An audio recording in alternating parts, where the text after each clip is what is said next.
The Zephyrian Imperial Palace stretched across 47 levels, each one more magnificent than the last.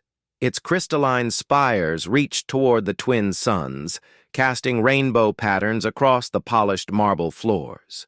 Yet for all its beauty, the palace held a secret that had haunted the royal family for 12 years. Princess Lyrelei had never spoken a word. Marcus Chen pushed his maintenance cart down the gleaming corridors, the wheels squeaking softly against the pristine floors. He was the only human employed in the palace, a fact that still amazed him after 6 months on the job. The Zephyrians were a proud species, with their elegant blue skin, silver hair, and natural telepathic abilities. They communicated through mind-speak, making verbal language unnecessary for them. But their princess was different. Born without the telepathic gift that defined her people, Lyrelei existed in a world of absolute silence. She couldn't speak to others through thoughts, and she had never learned to use her voice. The palace physicians called it a genetic anomaly. The court whispered that she was cursed. Marcus had first glimpsed the princess 3 weeks ago while cleaning the eastern wing. She sat alone in the crystal garden, surrounded by singing flowers that responded to telepathic emotions. While the blooms danced and chimed for other Zephyrians, they remained still and silent around her. The sight had broken something in his chest. The Zephyrians treated their princess with distant respect, but Marcus recognized the look in her violet eyes. It was the same loneliness he had carried for years before finding his purpose among the stars. After losing his family in the Martian colony disaster, he had drifted from job to job across the galaxy, never belonging anywhere. Until now. Today, as he cleaned the library windows, Marcus noticed Princess Lyrelei sitting at her usual table. Towers of books surrounded her, written in dozens of galactic languages.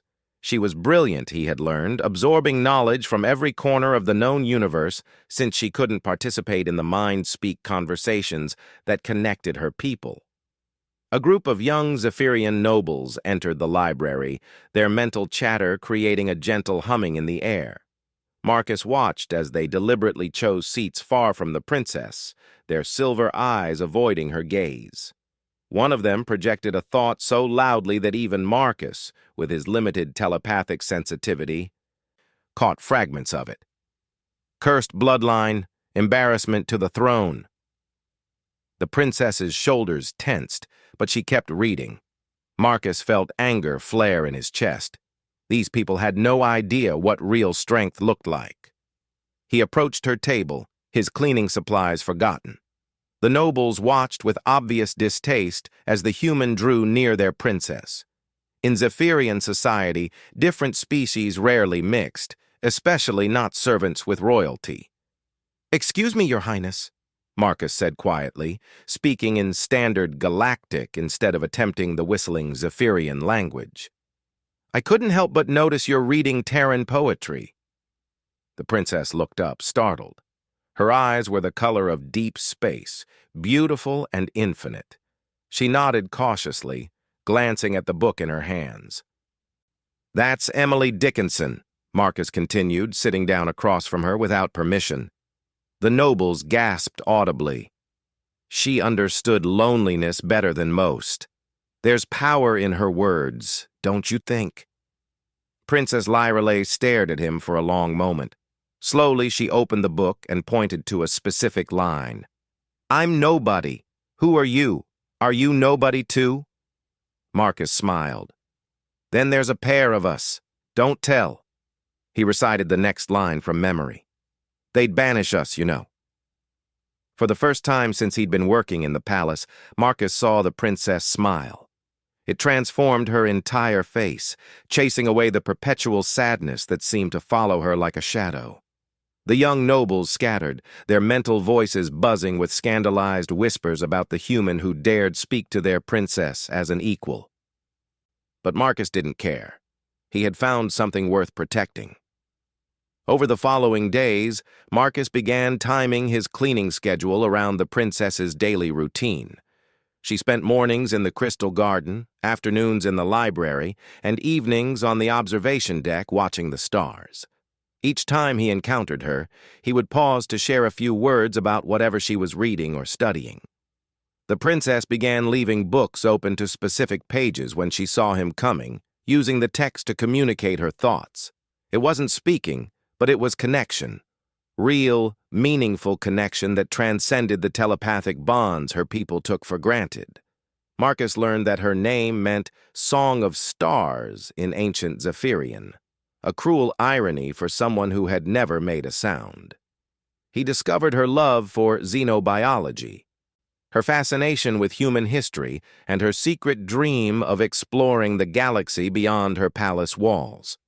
In return, he told her about Earth's blue skies and silver rain, about the courage it took to leave everything behind and venture into the unknown. He shared stories of human resilience, of people who overcame impossible odds through stubborn determination and hope. The Empress Valdara watched these interactions with growing concern. As ruler of the Zephyrian Empire, she carried the weight of maintaining political alliances across 17 star systems. Her daughter's condition was already seen as a weakness by rival factions. The sight of the princess bonding with a human servant threatened to create an even greater scandal. But Empress Valdara also saw something she had never witnessed before. For the first time in 12 years, her daughter seemed genuinely happy. The perpetual sadness had lifted from Liralay's features, replaced by curiosity and something that looked almost like hope. On a particularly quiet afternoon, Marcus found the princess in her favorite corner of the library, surrounded by books about human vocal physiology. She had been studying the mechanics of speech, trying to understand what her people took for granted. "You know," Marcus said, settling into the chair beside her, "humans believe that every voice has its own unique song, not just the sound, but the thoughts and feelings behind it. Your people communicate with their minds, but we've learned to put our souls into our words." Princess Liralay touched her throat uncertainly, her eyes questioning. "Would you like to try?" Marcus asked gently. "Not because you have to, but because you might want to. There's no pressure, Your Highness. Your worth isn't measured by whether you can speak." The princess considered this for a long moment. Then, slowly, she nodded. Marcus began with breathing exercises, teaching her how humans used air and vocal cords to create sound. They started with simple humming, then basic vowel sounds. The princess struggled at first, her throat unused to the vibrations, but she persevered with the same determination she applied to her studies. Days passed. Marcus would arrive early and stay late, working with the princess in secret corners of the palace. She was incredibly intelligent, picking up techniques quickly once she understood the mechanics. But more importantly, she seemed to be finding joy in the process. Other palace staff began to notice changes in their princess. She walked with straighter shoulders, made eye contact more readily, and even attempted to smile at passing courtiers. The transformation was subtle, but undeniable. The breakthrough came on a rainy evening when Marcus found the princess crying in the Crystal Garden. The singing flowers remained silent around her, but their petals glowed with a soft, sympathetic light. She showed him a message crystal she had received, its surface displaying the image of a potential husband chosen by the High Council, a political alliance disguised as marriage. "They want to trade me away," she managed to whisper, her voice barely audible but unmistakably present. The words were rough and uncertain, but they were real. "Like I'm not even a person." Marcus felt his heart stop. She had spoken. The mute princess had found her voice, and she had chosen to share it with him first. "You are a person," he said firmly, taking her hands in his. "You're brilliant and kind and stronger than anyone in this palace. Don't let them convince you otherwise." Tears streamed down her lavender cheeks. "But I'm broken. I can't mind speak. I'm useless to them." "You're not broken," Marcus insisted. "You're just different, and different doesn't mean less than." The princess squeezed his hands, finding comfort in physical contact that her telepathic people rarely needed.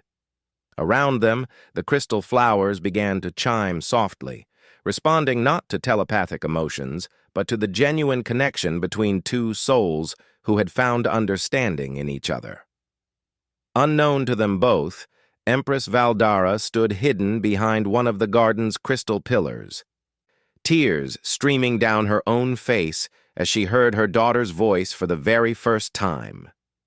The sound was more beautiful than any symphony, more precious than all the jewels in the imperial treasury. But with that beauty came a terrible realization.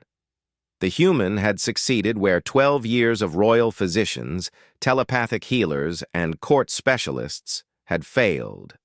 Marcus Chen, a simple maintenance worker, had given her daughter something she had thought was impossible: a voice. The Empress pressed her hand to her mouth, stifling a sob. Tomorrow she would have to decide what to do with this knowledge. Tonight, she would allow herself to grieve for all the years of silence that could never be recovered and celebrate the miracle of hearing her daughter speak at last. The next morning brought chaos to the Zephyrian Imperial Palace. Word had somehow spread that the human custodian had been seen speaking privately with Princess Lyrelei for weeks. The High Council demanded an immediate investigation, their telepathic voices creating a storm of mental static that left sensitive individuals with splitting headaches. Marcus arrived for his shift to find his access codes deactivated and a pair of Imperial guards waiting by his maintenance cart. Their silver armor gleamed under the artificial sunlight, streaming through the palace's crystal dome. "Marcus Chen of Terra," the taller guard announced, his mind speak translating automatically through Marcus's neural implant.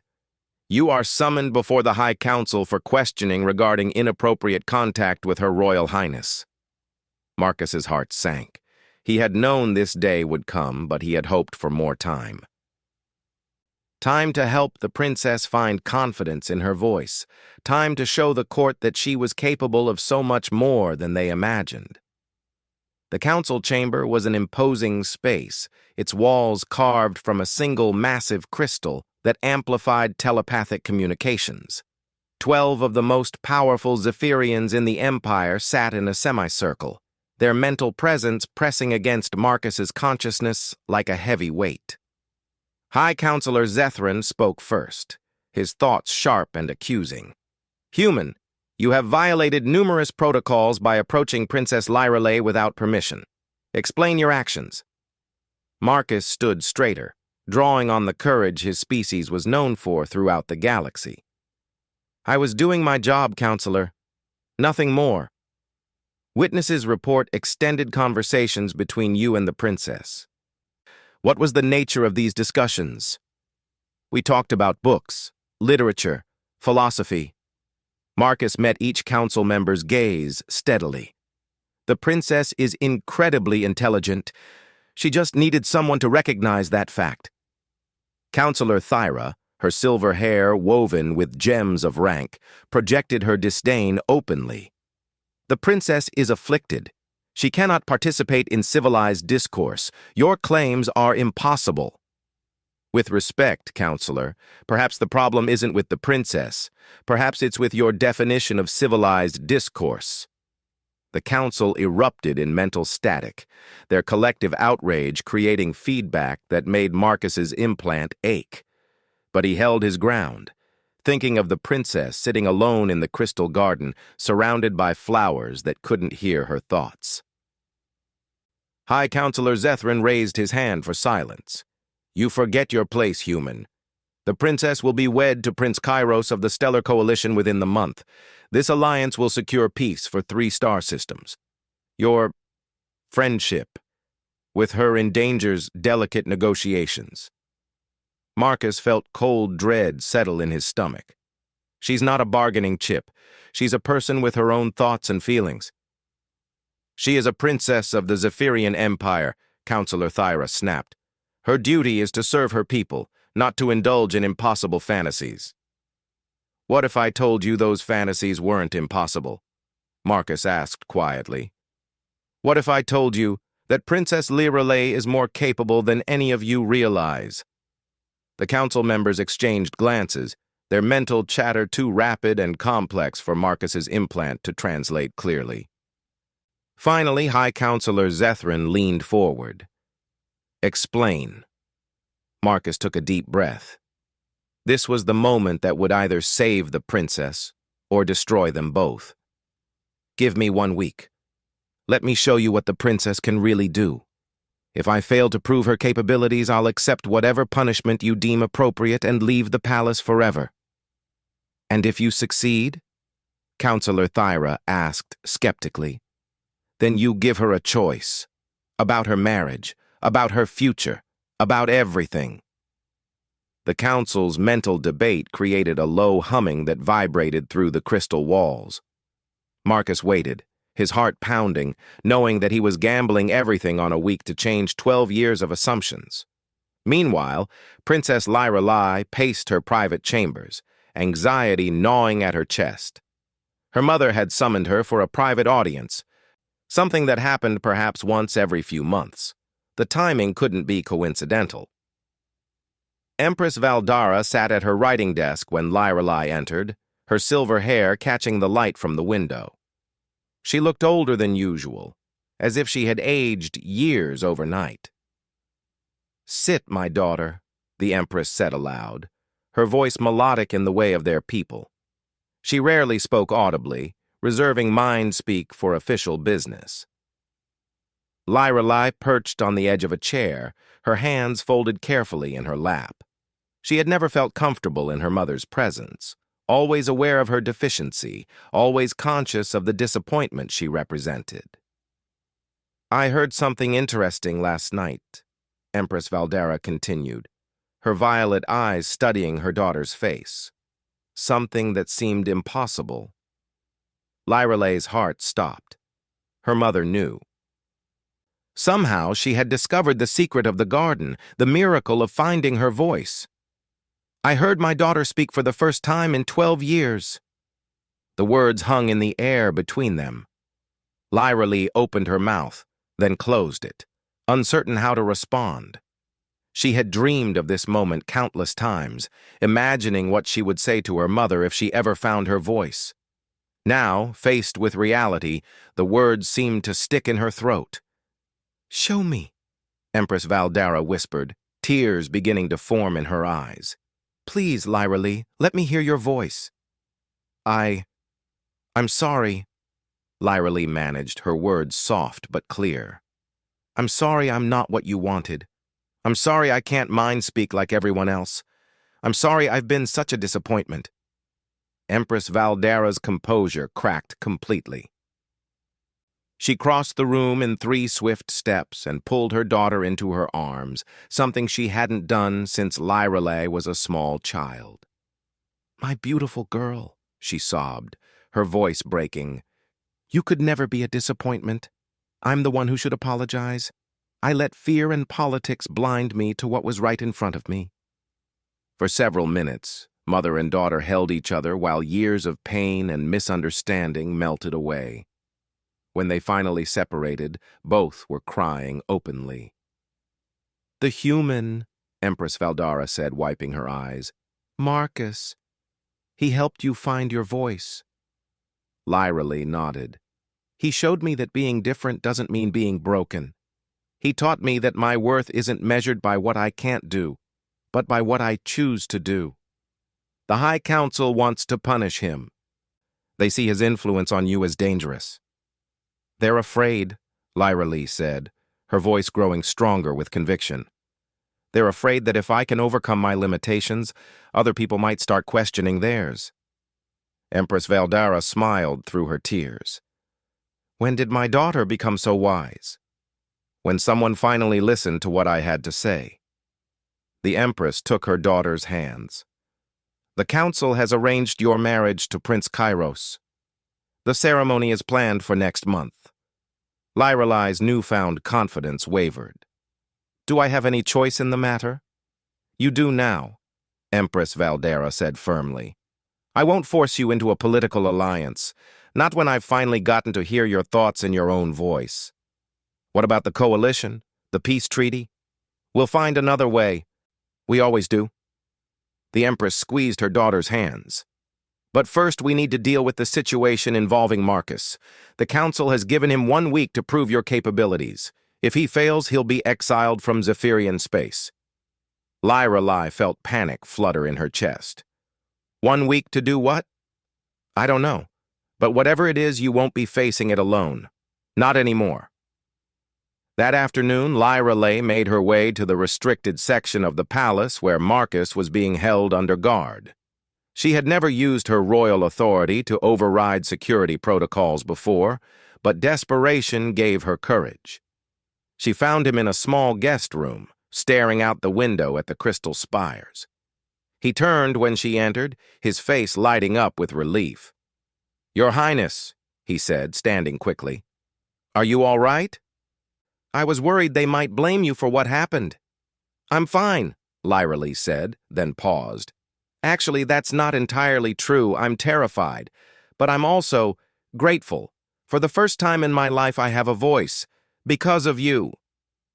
Marcus shook his head. "You always had a voice. I just helped you find it." "The Council has given you 1 week to prove my capabilities," Lyra said, moving to stand beside him at the window. "What are you planning to do?" "I'm not sure yet," Marcus admitted. "But I know that you're stronger and smarter than they give you credit for. We just need to show them in a way they can't ignore." Lorelei was quiet for a moment, watching the city spread out below them.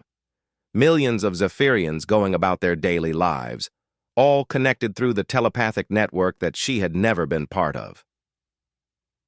"I have an idea," she said slowly. "It's dangerous and it might not work.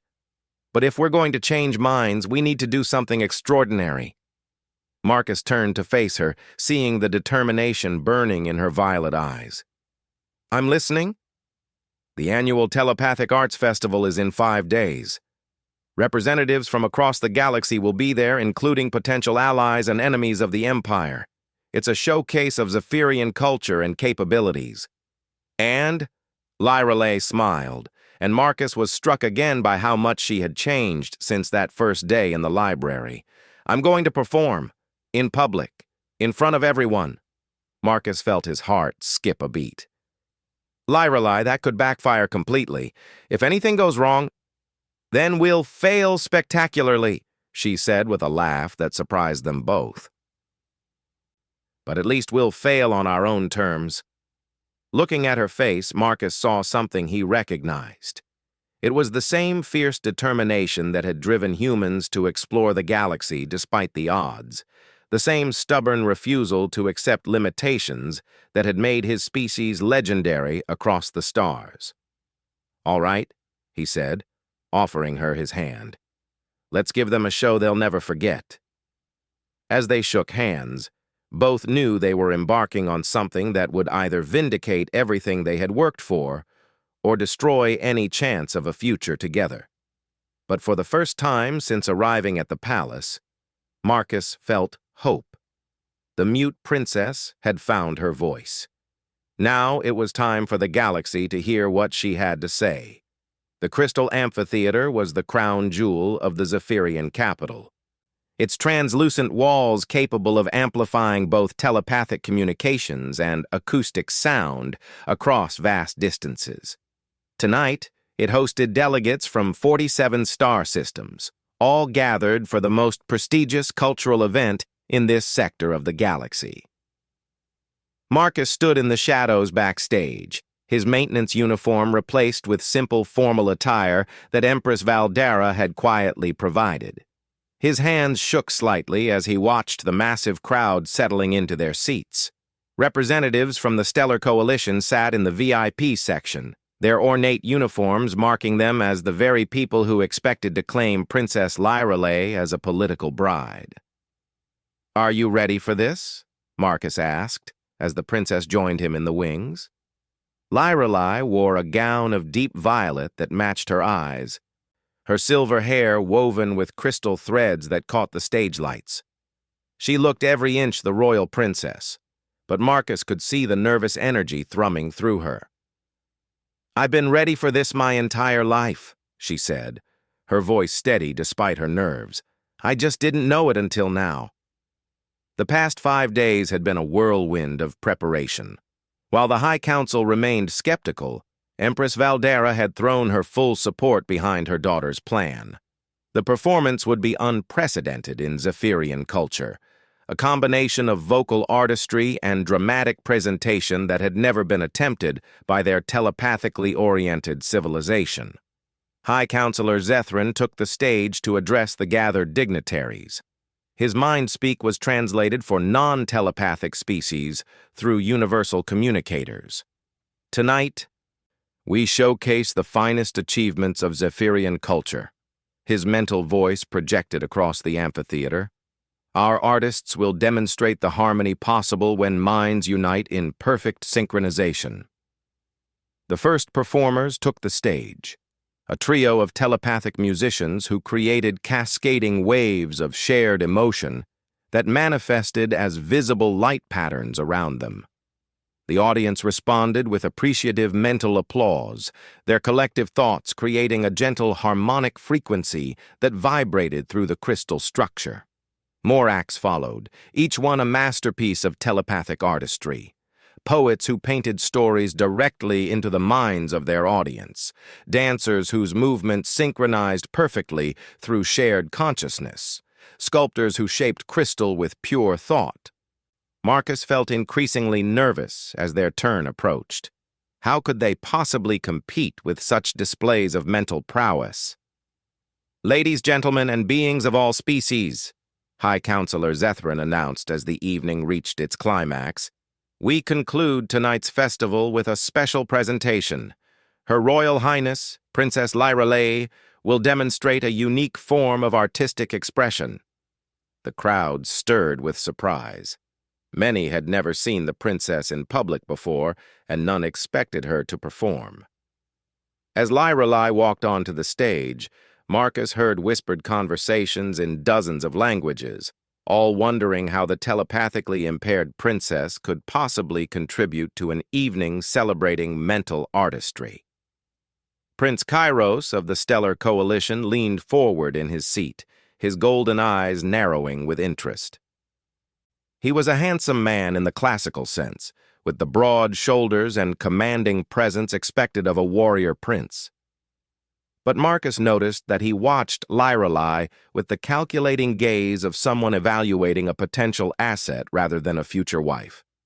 Lyralei took center stage, her violet gown shimmering under the lights. The amphitheater fell completely silent, thousands of beings waiting to see what the mute princess would do. "My name is Lyralei," she said, her voice carrying clearly through the acoustic design of the amphitheater. "And for 12 years, I have lived in silence." A gasp ran through the crowd. The princess could speak. The revelation hit the Zephyrian dignitaries like a physical blow, their telepathic chatter creating feedback that made sensitive individuals wince. "I was born different," Lyralei continued, her confidence growing with each word. "I cannot mind speak like my people. I cannot share thoughts directly or feel the mental bonds that connect you all. For most of my life, I believed this made me broken, cursed, less than." Marcus watched from the wings as Lyralei commanded the attention of the entire amphitheater. She was magnificent, every inch the princess she was born to be. "But I learned something important recently," Lyralei said, her voice rising with passion. "Being different doesn't mean being less. It means seeing the universe from a unique perspective. It means finding strength in places others overlook." She gestured to Marcus, who stepped onto the stage despite his racing heart. The crowd murmured with confusion and some disdain at the sight of a human joining the princess. "This is Marcus Chen," Lyralei announced. "He is my teacher, my friend, and the person who showed me that my voice matters, not because of my title or my bloodline, but because of what I choose to do with it." Marcus moved to the grand piano that had been placed stage right, an ancient Terran instrument that was rare in this part of the galaxy. His fingers found the keys, and the opening notes of a human composition filled the air. "Tonight I want to share something with you that my people have never experienced," Lyrelai said as the music swelled around her. "This is a song, not a telepathic sharing of emotions, but words and melody that carry meaning through sound alone. It's how humans express their deepest truths." She began to sing. The song was Amazing Grace, an ancient Earth hymn that Marcus had taught her during their practice sessions. But Lyrelai had transformed it, weaving Zephyrian melodic structures into the human composition, creating something entirely new. Her voice, trained through weeks of patient work, soared through the amphitheater with crystalline clarity. The effect on the audience was immediate and profound. Zephyrians, accustomed to sharing emotions directly through their minds, had never experienced the power of music to convey feeling through pure sound. The melody wrapped around them, touching something primal that existed before telepathy, before civilization, before the barriers that separated one species from another. Tears began to stream down faces throughout the crowd. The Stellar Coalition delegates sat transfixed, their political calculations forgotten in the face of raw artistry. Even High Counselor Zethran, who had spent decades dismissing the princess as a liability, found himself moved by the beauty of her performance. But it was Empress Valdara's reaction that mattered most to Marcus. He could see her in the royal box, her hands pressed to her heart, tears of pride and love streaming down her face as she heard her daughter's voice raised in song for the first time. As the final notes faded, the amphitheater fell into absolute silence. For a moment that stretched into eternity, thousands of beings from across the galaxy sat in stunned recognition of what they had just witnessed. Then Prince Kairos stood up. "Magnificent," he said, his voice carrying clearly in the acoustic space. "Your Highness, you have shown us something truly extraordinary tonight." Lyrelai curtsied gracefully, her face flushed with the exhilaration of performance. "Thank you, Your Highness." "However," Prince Kairos continued, his tone shifting subtly, "I find myself wondering about the appropriateness of such close collaboration between a princess of the Zephyrian Empire and a human servant. Surely such intimacy raises questions about propriety and political implications." Marcus felt his blood run cold. The prince was using Lyrelai's triumph against her, twisting her courage into a scandal. But Lyrelai had found more than her voice in recent weeks. She had found her spine. "You're right," she said, stepping forward to face Prince Kairos directly. "This does raise questions, important ones." The amphitheater held its breath.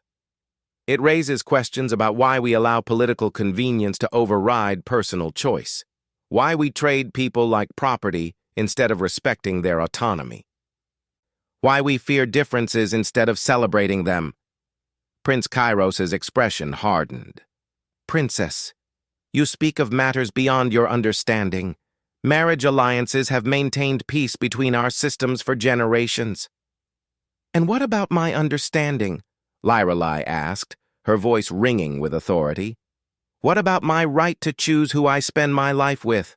What about my dreams, my aspirations, my desire to contribute something meaningful to the galaxy?" She gestured to the crowd around them. "Look at what happened here tonight. Music broke through barriers that telepathy couldn't touch. A human and a Zephyrian working together created something that moved beings from dozens of different species. That's the kind of alliance I want to be part of. Not a political marriage, but a genuine partnership based on mutual respect and shared purpose." High Counselor Zethran stood up in his box. "Princess, you forget yourself. The alliance with the Stellar Coalition will survive without sacrificing my future," Lyrelai interrupted, her voice carrying the unmistakable authority of her royal bloodline. "I am not a bargaining chip. I am a person with skills, intelligence, and the ability to contribute to our empire in ways that marriage never could. Empress Valdara rose from her seat, her voice carrying clearly across the amphitheater. The princess speaks wisdom. The Zephyrian Empire has always prided itself on recognizing talent wherever it may be found. Tonight, my daughter has demonstrated capabilities that none of us knew existed. She has shown us new possibilities for cultural exchange and diplomatic connection. The Empress looked directly at Prince Kairos. Your Highness, I formally withdraw the marriage proposal. My daughter will choose her own path. The amphitheater erupted in chaos. Delegates shouted questions in multiple languages, while the Zephyrian nobles projected their shock and outrage through telepathic channels that created visible sparks in the crystal walls. But through it all, Marcus saw something that made his heart soar. Princess Lyrelei stood center stage, no longer the lonely girl sitting silent in the crystal garden.